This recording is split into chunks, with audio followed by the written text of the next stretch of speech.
Hey guys, and welcome to Pheas Software. Today I'm going to talk you through how to build your own BB trap.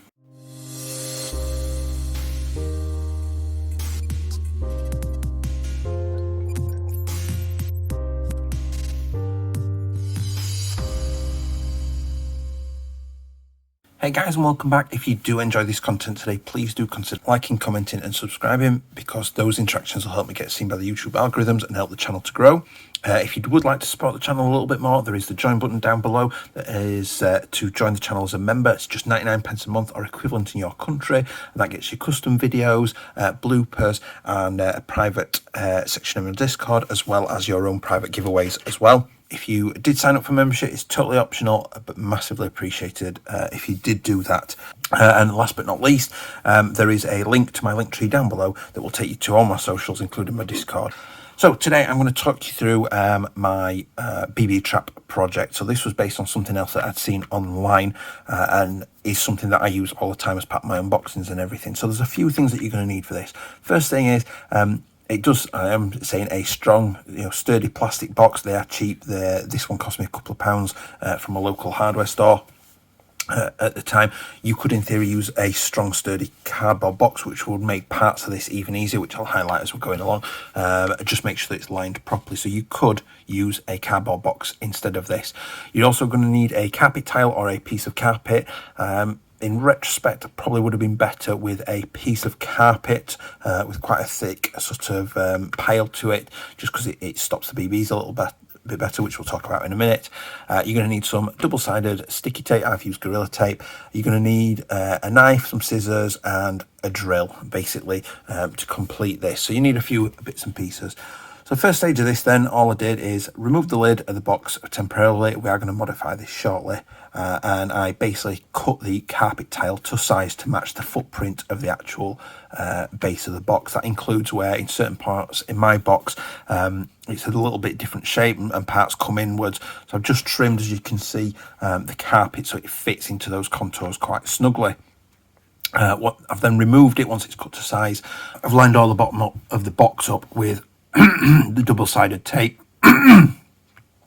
to adhesive the carpet tile down, basically, so that it can't be moved and it's not easily going to come out as it's getting shot. So that just shows you the back where I've stuck the carpet tile down onto it, and it's stuck down securely. It's not coming out without a damn good fight. So the next stage then, as you can see, the box there's got the lid back on, stood back up, and that's the orientation that I use it in. It's stood up like that. So the next thing I'm going to do is use the paracord that I've got to basically fill out all the tentacles, as it were, down into the box that are going to catch the BBs. So I've used a drill. Again, if you're using a cardboard box here, it's going to be quite helpful to you, because the cardboard box, you don't even need the drill. You can just sort of poke a pencil through the cardboard. Yeah, the trickiest bit here is obviously having enough. Now I used I think it's about 30 meters of paracord, and it does a really good job of stopping and catching the BBs.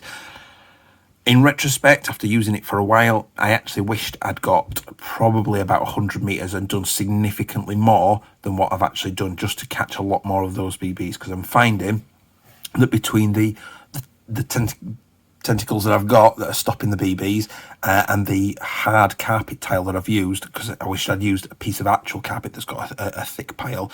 At times the BBs are hitting the carpet tile, particularly if it's like a sniper or something. They're hitting it with a lot of force, so the plastic's getting damaged on the back, whereas a thicker carpet tile and a lot more of these sort of spokes of paracord would have prevented that happening. So that is something to think about, is upgrading it. I have started to sort of get the bits together to build a new one, because mine's a little bit shot up now through my own mistakes of not aiming properly.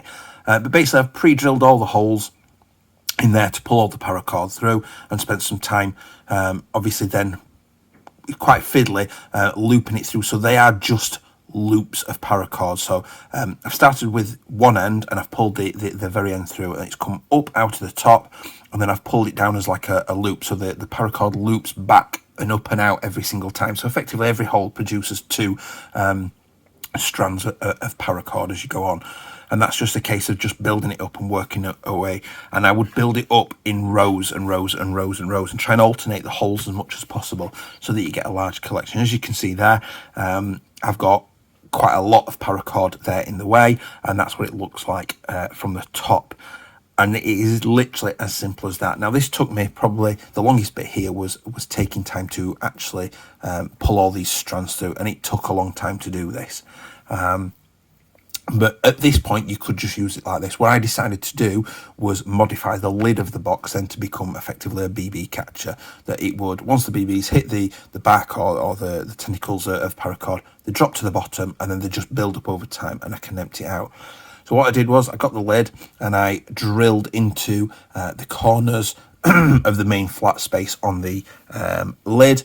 And then once I got that, I basically used the pair of scissors that I got to steadily and slowly, they're quite big sharp scissors, to cut down the plastic to effectively cut an oblong shape out of the actual lid itself.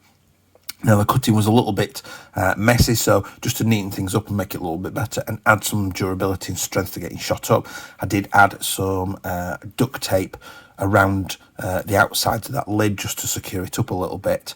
And ultimately, it took me, I think, maximum a couple of hours just tinkering and messing and what have you whilst I was doing this. But I've got a highly effective BB catcher. Doing it again now, I'm still going to use a plastic box just for a bit more durability. I am going to get an actual piece of carpet with quite a thick, deep pile, because that pile will help catch the BBs far, far better than the hard carpet tile will, which seems to absorb too much of it, whereas the pile on the carpet will take a lot of that sting out of the BB. I'm also going to do it with significantly more paracord. I'm going to get a 100-metre reel, which I've seen locally for like, I don't know, about £15 or something, maybe a little bit less. And that's what I'm going to use to do it. So it's going to have significantly more. I will do maybe some social media posts about that when it's done. But it's really nice and easily effective. Helps and does wonders when it's, as I'm sure you've seen it in front of the chrono regularly on my sort of unboxing videos and things like that. But a few people asked how I made it, what is it made from. So I made a quick video just to show how it's made and what it's made of. So I hope you found that useful. Please do remember to like, comment and subscribe, and I will see you next time. Bye.